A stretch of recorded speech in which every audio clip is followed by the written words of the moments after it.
Mga kababayan, medyo marami po ang nagtatanong sa ating mga netizens sa social media.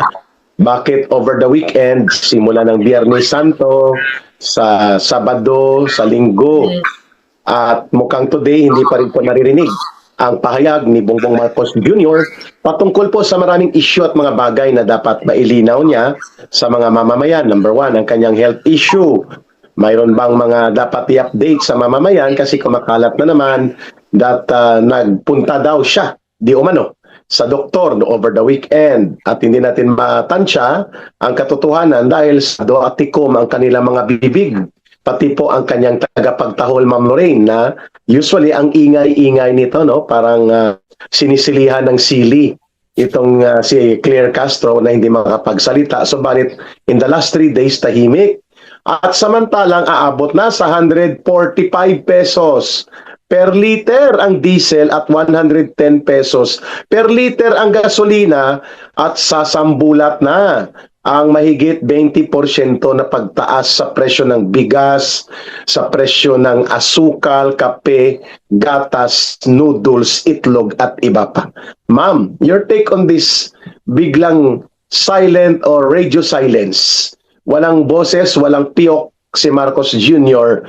sa pagharap sa sambayan ng Pilipino in the last 3 days or so, Ma'am Lorraine. Sana dininig na ni Lord ang mga dasal natin. Yan lang talaga nasa isip ko. Kasi, yeah, of course he has to be there because he's supposedly the president. He should be saying something, di ba? But I know he's not the president so I have expectations. He's a drug addict to me. That's all I see him, no? He's a drug addict and magnanakaw. Does he owe the Filipino people? He owes the Filipino people tons of information about his health, etc. But what have we come to know about this administration? They're an administration of king liars. Diba? Sobrang baliktad ang lumalabas sa mga bibig nila. Diba? So, anong expect mo sa isang administrasyon na puro sinungaling na ang policy nila ay actually magsinungaling, no? So what do you expect? And also no, parang people keep saying kasi is he the president? Why is he not doing anything? Why is it Lisa Marcos or whoever and why is he absent? But in my mind, I'm asking myself my question, Eric. So if he's president, will it make it better? Diba? Does he have any capacity? Hindi naman eh. It's talagang we're really caught between the rock and a big rock and the deep blue ocean.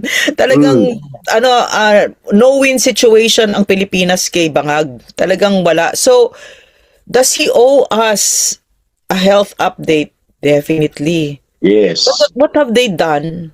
What have they done that to make us believe that they will do that? Wala naman eh. Diba? They've always been lying about his health. He himself will not go through a simple drug test. He won't. Even though the demand for it is because we all know he's a drug addict. I don't even really need that drug test anymore for me to know that he's a drug addict because anybody who refuses to have a drug test, the presumption is it's positive that you that's correct. And you won't get hired or you get fired, diba? So pero yung mga balita kasi dito, Eric, mga kababayan, is that nag-overdose daw siya, di ba?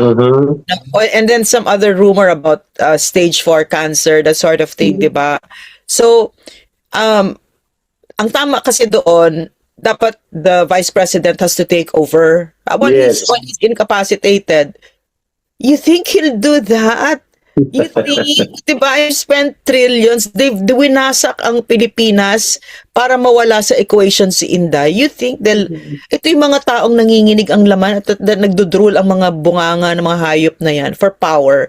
Do you think? Diba? So, Eric, no, that's tama ka doon, Ma'am Lorena, kasi ang kumakalat po na Easter Sunday picture, Ma'am Lorena, ay luma.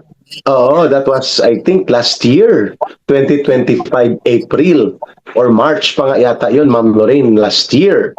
So, sinabi ng mga netizens, why would you deceive the people na okay kayo kung hindi naman pala totoo? Kasi una sa lahat po ang health po ni Marcos Jr. in his situation right now, bilang presidente, ang kanyang posisyon na ino-occupy sa Pilipinas, yan po ay mandatory na maging publicly transparent. and open to public information and public scrutiny. Why? Sapagkat hindi pwedeng matiwangwang ang buong bansa, ang buong republika, ang buong gobyerno kung hindi na siya healthy. Mentally and physically, there is the mechanism provided by law, the highest law, yung constitutional succession, either temporary vacancy or permanent vacancy. Pag sinabing temporary vacancy, ma'am, several weeks, several months. Pag permanent vacancy, ibig sabihin incapacitated totally to discharge the duties. Pero tama po ang punto ni Ma'am Lorraine. Sinasadya po nila Marcos at ng kanyang gabinete at ng kanyang communications team na huwag maging tapat at huwag maging lantad na ilahad ang mga impormasyon na ito gamat required sila na gawin ito sa ilalim ng saligang batas. Sapagkat ang main factor dyan, ayaw nilang pumalit si Sara Duterte, who is considered to be the constitutional standby president. Yan po talagang definition ng pagiging vice president. Constitutionally mandated standby president. Ayaw nilang aminin that there are problems existing to the health condition of Marcos as well as to the mental health capacity niya, lalo na po nang binulgar siya ng kapatid niya na nalululong pa rin po sa malalang problema ng pagkagumon sa droga, illegal na droga. And yet, they do not subscribe and follow the constitutional requirement that they to admit and report to the people. Yan pong punto namin ni Ma'am Lorraine. Wala kaming pakialam kung magtambling si Marcos at ilang beses siya magpaturok sa hospital na kung ano-anong ituturok para mabuhay siya. But those information must be openly available and publicly transparent to the people, Ma'am Lorraine. You know what we're seeing right now, Eric, mga kababayan, is barrio politics at the level, at the national level. Mm-hmm. Walang not a tinge of statesmanship or yung pagmamahal sa bayan. It's really barrio politics. You know, I got that term from PRRD kasi Yeah, barrio. Kasi si PRRD kasi Parokyal. yung very parochial, yung sinasabi niya na yung baboyan na politics, no. Yeah. Sobrang baboy nitong sila Marcos. Sobrang baboy. At makikita mo talaga, no, makikita mo talaga na barrio politics, the very definition, yung sinabi ni PRRD, kang na lang iparada niyo yung bangkay ng kalaban niyo, yung kachipan, 'di ba? Mhm. So that succession, the concept where a government that's governed by the Constitution, that's led by the Constitution, it's gone. It's a government of scammers. Diba? Yun Yes. ba nakikita natin eh. Mga scammer talaga ito. Tapos ngayon, ito pang yung PCO secretary itong si Dave Gomez as the bloody gall to come out with a statement na galit siya sa fake news. Eh, ikaw nga pinagagalingan ng fake news eh. Di ba, ang kapal talaga ng mukha ng mga ito? Di ba, sobrang kapal. So, what are we to expect from this bunch of drug addicts? Because he's a drug addict and he's surrounded by drug addicts. What are we to expect from this power-hungry, mga magnanakaw? Wala talaga. You can't expect anything good from them. So, it will really, again, be up to us. Kasi, even if we scream ourselves blue in the face, they'll come up with one lie after another, and they feel so entitled to say those lies because they're so drunk with power. They think, they think that they can get away with anything. So what will come out of the mouth, for instance, of Marcos is his legacy daw. What? Oh, isa pa And yan. then it's echoed by his stooges, John Vic Remulla, di ba? What are you talking about? That he was the first president daw, sa John Vic Remulla, to come face to face. Yeah, to come face to face with to fight head on corruption. That's what he said. Talaga, ha? I mean, the bloody nerve of these liars, talagang walang karespeto talaga sa Pilipino. Talagang, yan, si Dave Gomez, yan yung mga yan, no? Talagang wildly incompetent, wildly indifferent, wildly out of touch with the Filipino people, wildly arrogant and drunk with power. So ugly, so obscene to look at, no? Ma'am, puntahan natin yung nabubuhay ang gobyerno ni Marcos at Romualdez sa pundasyon ng patong-patong na pagsisinungaling, Yeah. panloloko, Yeah. at mga katarantaduhan laban sa taong bayan. Number one, criminality, ano daw yan, gawa-gawang kwento lang yan kasi nang umupo daw si Marcos, sabi ni John Vic Remulla, in his own created bubble of reality, na-stabilize daw ang ating bansa. Wala na daw problema sa extrajudicial killings, di kagaya ng panahon ni Pangulong Duterte, kaliwat ka ng patayan, at ngayon daw tahimik at panatag ang ating kalagayan sa pangsiguridad. Aba, ma'am, kahapon lang Friday, Biyernes Santo, 2 pulis ang patay, 1 Bucor ang patay, nagbarilan sa Palawan, sa Puerto Princesa, dahil po Nagmaoy ma'am ang mga pulis at nagbugbugan at nilusob ang isang baryo doon sa barangay sa outskirt ng Puerto Princesa. Aba, nakipagbakbakan. Di patay din ma'am ang Bucor, correctional officer ito, at ang kanyang may mga sugatan pa. At ang involved, mga pulis na nagminaoy. Lasing ba? Sa Ilonggo, sa mga Bisaya, maoy ba? Oo, maoy kaayo. Naging wild. So, matapos niyan, ma'am, or bago niyan, 4 na mga or 5 pulis po natin ang patay sa Maguindanao, inambush, at may mga sugatan.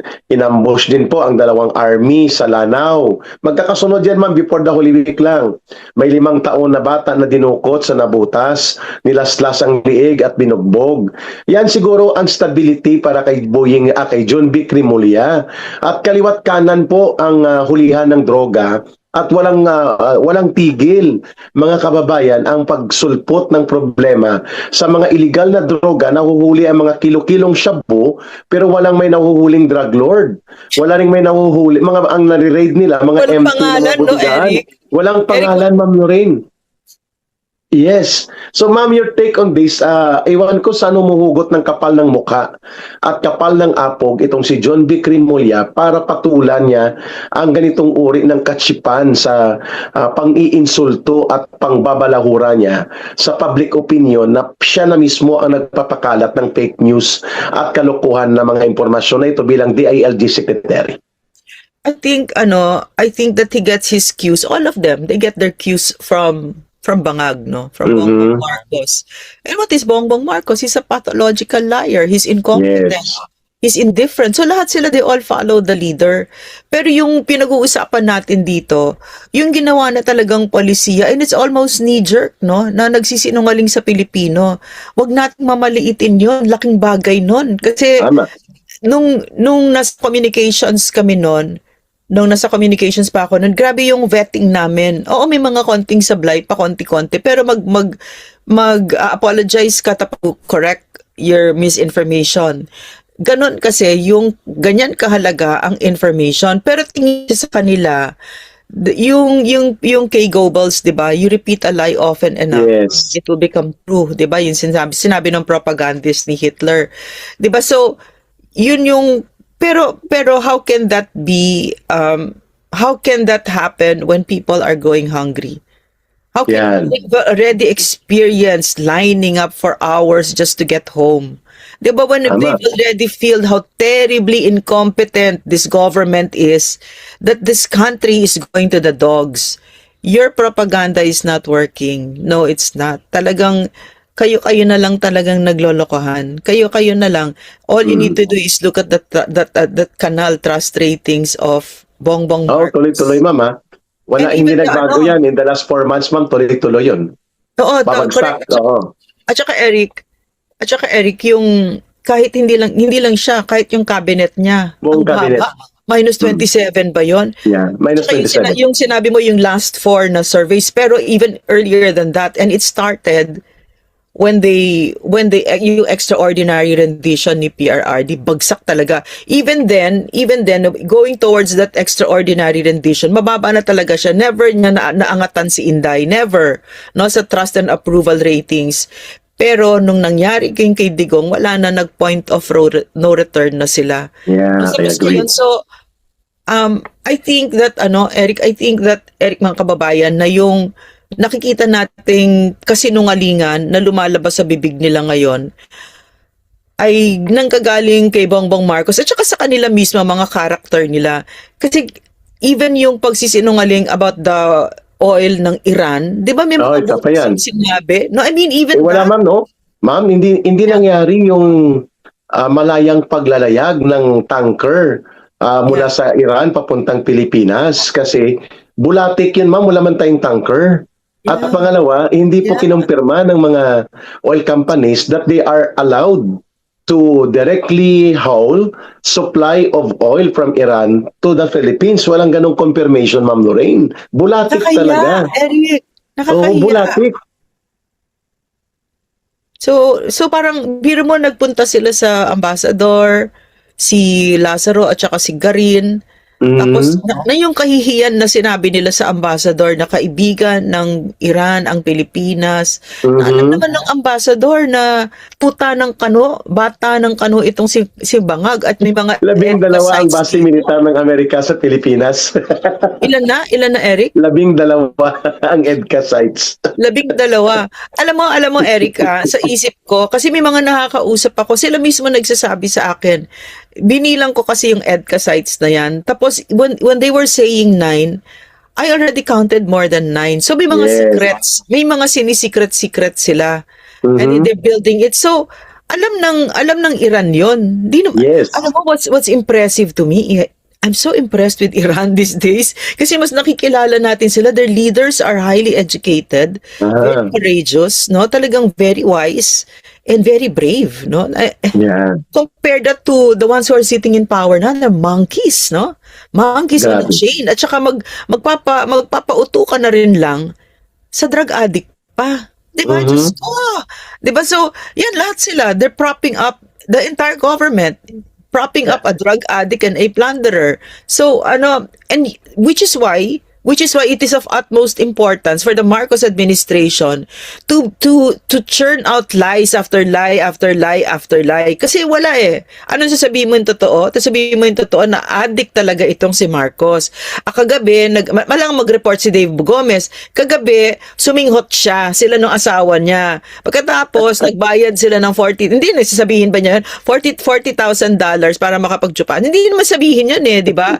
Pagkatapos, nakatunga nga lang siya magdamag, yung president nakatunga nga mula 9 hanggang 11 habang high na high siya. Diba? Mhm. Pagkatapos si Sandro, hinalikan yung ama niya napakabantot. Ano pwede ba niya sabihin yon? Ano ba nasasabihin mo, diba? Tapos yung asawa niyang pangit, diba? Nagnanakaw din yan. Ay, syempre. Meron Ay, siyang matakin mo ma'am, di niya siya nagsumagot, Ma'am Lorena. 100 million pesos Biro mo? allocable care of First Lady sa distrito ni Budget D. Alam natin yan, ma'am, ghost project yon. Yeah. Pinera yung 100 million na yon, pinera yon.